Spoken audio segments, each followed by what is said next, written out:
So that is, I'll take a cluster chart, vertical cluster. So vertical cluster, earlier we have seen stack chart. Stack means in a single bar we are getting this portion to be segregated, but in cluster chart we will be getting multiple bars based on my value which I drag on my legend. So let me take this time, I'll say category to be on axis, and segment, let me take segment in a legend, and sales value in a value part. So this is clustered bar. This is available on vertical or horizontal both. If based on need, you can take a call.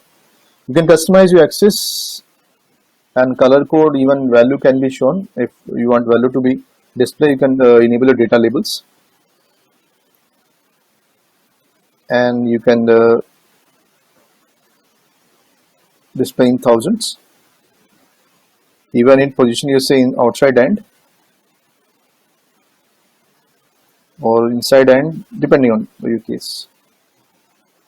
And this size can be controlled base unit. That's perfectly okay. You can optimize the things.